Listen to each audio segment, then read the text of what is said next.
आसुनि माइनि दुर्नीति आसुनि माइनि दुर्नीति चिरां जिल्ला सिंनि बरदाङि ब्लक भिपिआइ हानजानि बानजायनायाव सानैनि हाबाफारिजों साइकेल रेली जालाङो।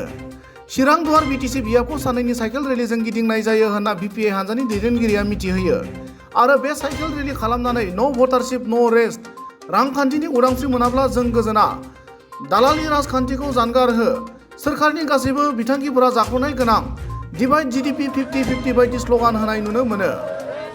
गुबुन फारसेथिं चिरां जिल्लानि बरदाङि ब्लक भिपिआइ हानजानि बानजायनाय सानैनि हाबाफारि लानानै चिरां दुवार बियाबखौ साइकेलजों हानजा सुरनाय हाबाफारियाव बाहागो लानाय हानजानि दैदेनगिरिया खौरांगिरिनि सिगाङाव ओरैबायदि फोरमायो। आच्छा जों दिनैनि बे जोंनि साइकेल रेलीनि हाबाफारिया साननैनि हाबाफारि लादोंमोन दिनै जोबनायनि हाबाफारियाव फैबाय। जों रायजोफोरखौ बेखौनो खावलायनो नागिरदों जे जोंखौ गोबां मानसियानो माबा क्रिटिकेल पलिटिकल पार्टी सालायनाय बायदि सानो गोबां मानसियानो जोंनि थांखिखौ बुजिना मोनैनि थाखायनो बहुत माने सारप्राइज जानानै थायो। ओंखायनो जों बुंदों जे सरकारा किसुमान खान्थिखौ सोलायनानै न'खर न'खर उदाङै रां राननाय खान्थिखौ दाफुंनो थाखायसो बे जों सोमावसारनाय जादों। भटार्स पार्टी जिन्दाबाद जिन्दाबाद जिन्दाबाद। बे साइकेल रेली खालामनायनि गुबै उद्देश्यआनो जाहैदों भट होग्राफ्रा भट होनायनि मुङाव बेथन मोननांगौ।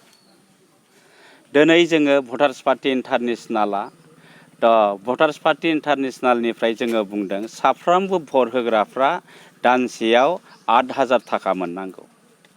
नाथाय बेखौ ना इउपिपिएलानो दिनै बुंदों ना दिनै बिपिएफनि मानसिफ्रानो बुंदों ना दिनै कंग्रेसनि मानसियानो बुंदों ना दिनै बिजेपिनि मानसियानो बुंदों। नाथाय गणतन्त्र हादराव बे हादरनि गुबै मालिकफ्रा भटारानो। जों भट होबाय सरकार जाबाय नट साफायबाय बे जोंनि नामाव बानायनाय थाखाखौनो जोङो बुंदों जायनि नामाव बानायदों बिथांमोननो खावसे होदो आरो खावसे थाखाखौ सरकारा सरकारनि खामानियाव बाहायदो। दा बे हाबाफारिखौ लानानैनो जोङो दिनैनि दिनाव साइकेल रेली खालायनाय जादों आरो जे समसिम जोङो बे रांखान्थि उदांस्रिनि खामानिखौ जोङो जाफुंहोनो हाया एसे समसिम जोङो बे रेलीखौ खालामबाय थागोन।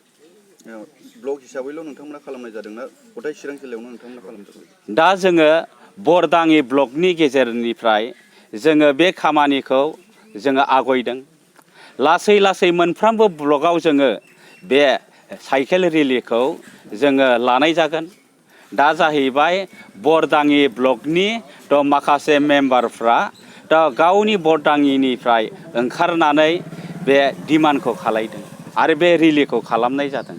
बेसेबांसो मेम्बारफोर दिनैहाय ओंखारदों बे रेलीयाव? दिनैनि बे रेलीयाव गासै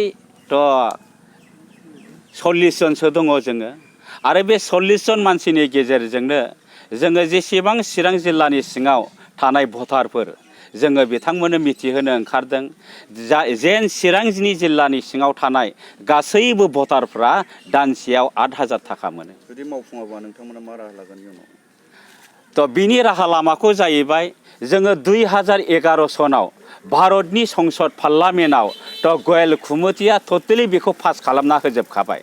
दा जाहैबाय बे खुंबाय थानाय सरकारा भारतनि संसद पार्लामेन्टआव आयेन खालामनानै होआखै।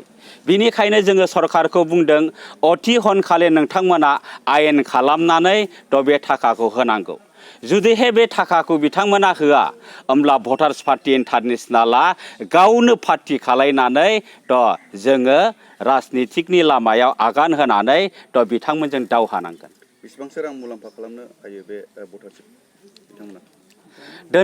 दिनैनि मुगायाव सरकारनि मिथिहोनाय मथेब्ला साफ्रोमबो मानसिनि नामाव दानसेयाव 16,870 थाखा करि हिसाबै थाखाखौ बानायनानै बोसोराव खनसे थाखा साफायनाय जायो आरो बे थाखाखौ लानानैनो दिनै गभर्नमेन्टनि खामानियाव बाहायबाय थायो। रेली हाबाफारिया दिनै जोबगोन नामा? बे दिनैनि जोंनि साइकेल रेलीनि हाबाफारिया जाहैबाय जोङो साननैनि हाबाफारि लादोंमोन। बे हाबाफारिया दिनै जोबनानै फैगोन।